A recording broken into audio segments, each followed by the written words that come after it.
인텔의 차세대 CPU 노바레이크가 기존 CPU 쿨러와 호환될 가능성이 있다는 소식이 등장했습니다. 노바레이크는 LGA1954 소켓을 기반으로 동작할 것으로 알려져 있는데요. X유용자 루비 래피즈에 따르면 NVIDIA 배송 명세서에 LGA1954 소켓 크기가 45mm 곱하기 37.5mm로 명시돼 있었습니다. 이는 현재 인텔 에로우레이크 프로세서에 사용되는 LGA1851 소켓의 크기와 동일합니다.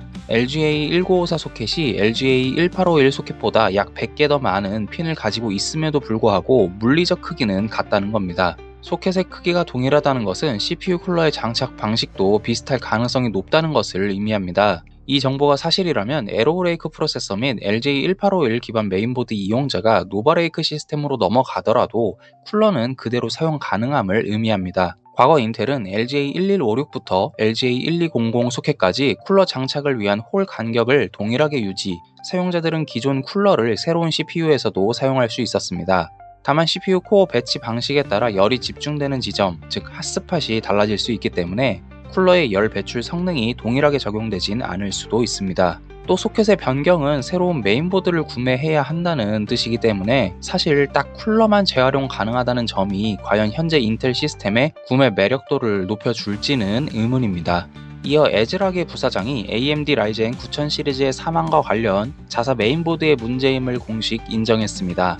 테크 유튜버 테크SCT의 첫 보도 이후 게이머즈 넥서스는 에즈락 크리스 리 메인보드 사업부 부사장과 인터뷰를 했는데요. 크리스 리 부사장은 CPU 고장의 원인이 라이젠 CPU 자체 문제가 아닌 자사 메인보드의 바이오스 설정과 관련돼 있다고 명확히 설명했습니다.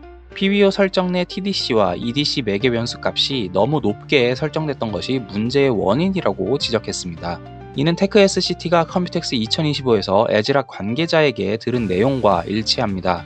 에즈락은 초기에는 메모리 호환성 문제를 지적하거나 특정 메인보드 소켓에서 발견된 이물질을 원인으로 지목하는 등 라이젠 9000 시리즈의 사망이 자사 문제가 아니라고 주장했습니다만 이제는 사태의 근본 원인을 파악했다며 입장을 바꾼 것입니다. 크리스 리 부사장은 R&D 팀이 이 문제에 대한 조사를 위해 열심히 노력했다고 설명했습니다. 이어 크리스 리는 바이오스 버전 3.25부터 PBO 값을 낮췄으며 이를 통해 문제가 해결될 것으로 믿는다고 덧붙였습니다.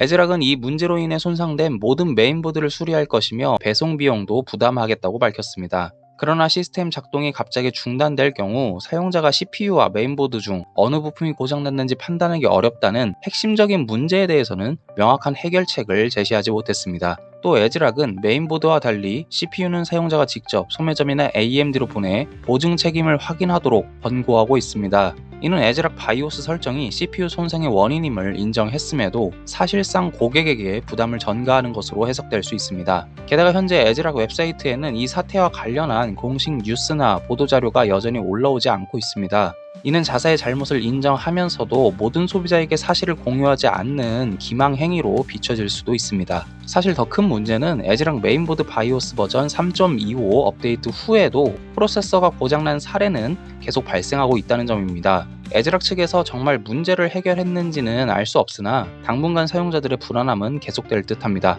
마지막으로 AMD 라이젠 9000G 시리즈가 기가바이트를 통해 공식 확인됐다는 소식입니다.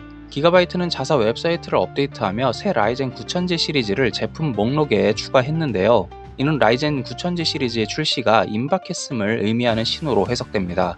다만 기가바이트는 라이젠 9000G를 9000 시리즈와 별도 분리하지 않고 대체한 것처럼 리스트를 등록해놨는데 이는 9000 시리즈와 9000G 시리즈가 동일한 메모리 지원을 하고 있거나 기가바이트가 목록에 추가해야 할 것을 수정하는 실수를 저질렀을 가능성도 있습니다.